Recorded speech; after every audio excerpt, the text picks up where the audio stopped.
Si Queenie Pacquiao na hinangaan kamakailan dahil sa kanyang pagiging simple at praktikal sa pamimili sa ukay-ukay, sa kabila ng pagiging anak ng isang bilyonaryo, ay opisyal nang nagsimula sa isang bagong chapter ng kanyang buhay, college life sa Amerika. Alamin ang napiling kurso ni Queenie at ang tinatayang tuition fee niya sa isang kilalang university sa Amerika. The Philippine Showbiz List presents, How Expensive is Queenie Pacquiao's College Education in the US? Queenie is ready to begin her college journey in the US. Matapos ang kanyang pagtatapos sa high school noong May 2026, nakatakdang simula ng 17-year-old na si Queenie Pacquiao ang panibagong yugto ng kanyang buhay bilang college student sa Amerika. Kamakailan ay nakatanggap ng papuri si Queenie dahil sa kanyang simple at praktikal na paraan ng pamimili. Naging usap-usapan siya sa social media matapos siyang makitang namimili sa isang ukay-ukay sa Tagaytay kung saan maingat niyang tinitingnan ang mga second-hand na bag. Sa kabila ng pagiging anak ng boxing legend na si Manny Pacquiao, kapansin-pansin ang pagiging praktikal ni Queenie sa paggastos. Ngunit pagdating naman sa kanyang edukasyon, tila handang ibigay ni Manny at Jinky Pacquiao ang kinakailangang suporta para sa kanyang pag-aaral. Matapos ang kanyang graduation sa Brent International School, Manila, nagtungo si Queenie sa Amerika upang kumuha ng degree sa Forensic Science sa Loyola University, Chicago sa Illinois. Hindi umano naging madali para kay Queenie ang pagpili ng kanyang kurso. Una niyang pinag-isipan ang posibilidad na tahakin ang larangan ng batas. Gayunman, habang pinag-aaralan niya ang iba't ibang kurso, mas naging interesado siya sa science at kalaunan ay napiling kunin ang forensic science. Ang forensic science ay isang larangang gumagamit ng iba't ibang kaalaman sa siyensya upang makatulong sa pagsusuri ng ebidensya at pagsisiyasat ng mga krimen. Bukod sa mismong kurso, nagustuhan din ni Queenie ang campus ng Loyola University, Chicago at ang kanyang unang impresyon sa mga taong naroon. Excited din siyang maranasan ang buhay estudyante sa Chicago at magkaroon ng bagong karanasan sa isang bagong kapaligiran. Ang Loyola University, Chicago, na itinatag noong 1870, ay isa sa mga kilalang Roman Catholic universities sa Amerika.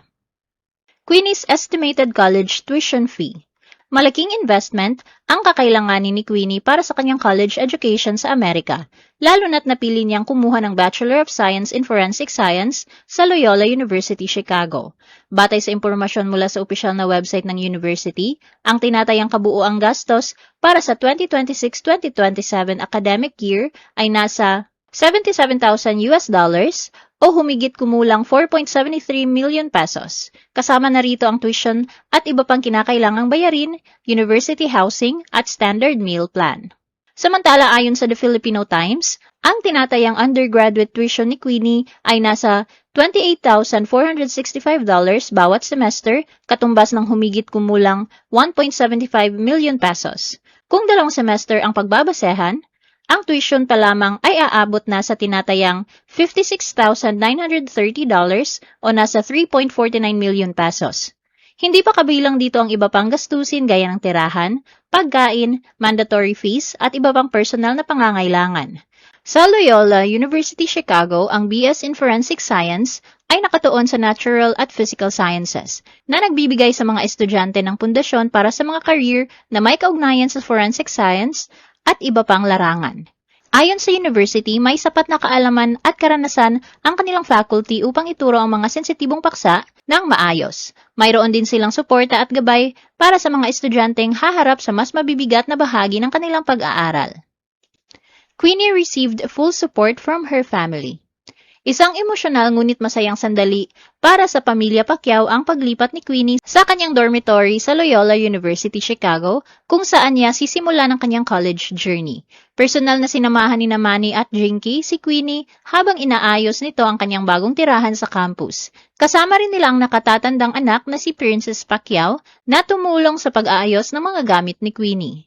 Sa mga larawang ibinahagi ni Jinky sa Instagram, makikita ang pamilya na abala sa paghahanda ng dorm room.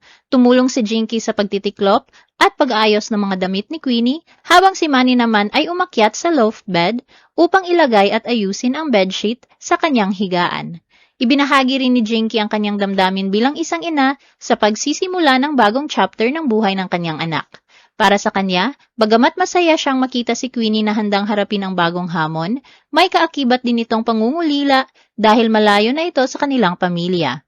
Sa kanyang mensahe noong August 17, 2026, ipinahayag ni Jinky ang kanyang pagmamalaki kay Queenie at ang kanyang panalangin na lagi itong gabayan sa bagong yugto ng buhay. Binigyang diin din niya ang kahalagahan ng pagkakaroon ng matibay na pinagmulan habang binibigyan ang anak ng kalayaang abutin ang kanyang mga pangarap. Para kay Queenie, natural lamang ang magkakahalong saya at lungkot sa pag-alis sa Pilipinas. Aminado siyang mamimiss niya ang kanyang mga kaibigan at ang mga nakasanayan niya. Ngunit mas nangingibabaw ang excitement habang iniisip niya ang kanyang college experience.